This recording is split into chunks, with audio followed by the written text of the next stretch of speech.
Thanks to leading community newspapers, I'm Ryan Schreier and I'm back here with another edition of the Southern Football League web show. I'm joined here in the studio by Peter O'Day, the coach of Murrumbeena Football Club, and Adam Neville, one of the coaches of the South Yarra Football Club. So welcome to you guys, thanks for joining us. Thanks, Ryan. Stay tuned, later in the show we'll have another top 5 from round 12 in the Southern Footy League, and also, as usual, we'll give some parting shots to these fellas. See how they think on their feet. So, but first of all, we'll have a chat to our two coaches that have joined us. We'll start over here with the home side this week. Peter O'Day, coach of Murrumbeena. Thanks for coming in. No problem. Now, Division 2's a pretty fickle creature this year. There's been a lot of sides turning the tables. For instance, Hyatt have lost recently to Oakley Districts, and they were a few weeks ago considered one of the top 3 in the Division 2. You've taken their spot. How have you seen Division 2 pan out? Oh, look, it's chopped and changed around, a whole lot, and apart from the top 2 sides, I reckon, all the way down to 7, 8, any of those sides could creep into the 5. Absolutely. And Adam, you're a part of that as well. You sit a game on top of the ladder at the moment, game clear of Heatherton in second spot. You guys must be wondering what's in the water down there at South Yarra. Oh no, not at all. Look, we're happy where we are at the moment, but look, it's only something to build on. So, look, at the moment we're just winning games, and that's what we need to do this time of year. Absolutely.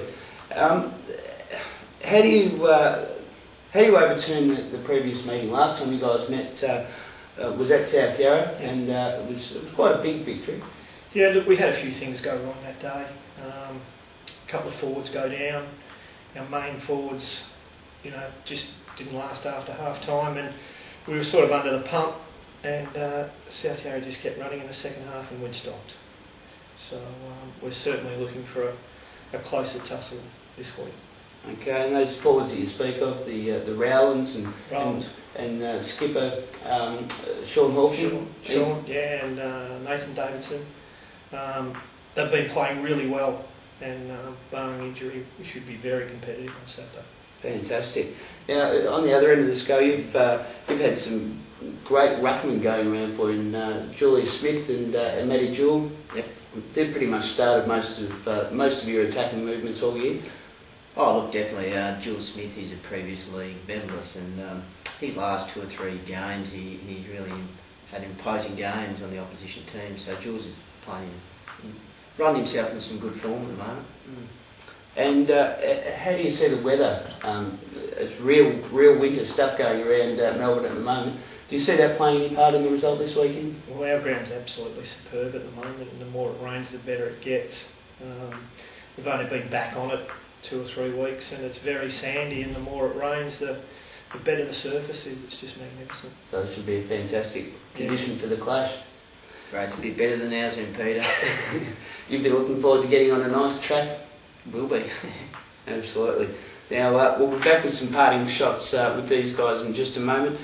We're going to bring you the top 5 from round 12 in the Southern Football League, and at number 5 is Division 3, where this week the top 4 sides, the finals are pretty much set in Division 3. It's the last time these 4 play against each other until finals time, so get out to see Hampton take on Mount Waverley and Doveton take on Skye. At number 4 in our top 5 is the season that we were just talking about, winter. We love seeing some rain, and it brings out some good old-fashioned hard-body clashes, so bring on the rain. It is a winter sport after all. At number 3, on a serious note, the Southern Footy League Tribunal comes into play for round 12. Last week a player was suspended for abuse towards an umpire, and his punishment was to train with the umpires. Now, all reports out of that are that the player has a completely new look on umpires and will return to his club to play in a couple of weeks with a completely new outlook. So that's fantastic. Good work by the tribunal. At number 2, Dingley Colts, where, many players got into the goal kicking list. 16 of them, to be exact. 16 individual goal kickers. Talk about team play. Good work to Dingley Colts. And at number 1 is the Lindale Footy Club, who, after 12 long rounds and a lot of hard work during the early parts of the season, notched up their first win over Hyde on the weekend. So good work down there at Barry Power Reserve. Now we're just going to ask these guys some quick parting shots, see how they think on their feet. I don't think they've been able to see the questions so far, so we'll see how they go.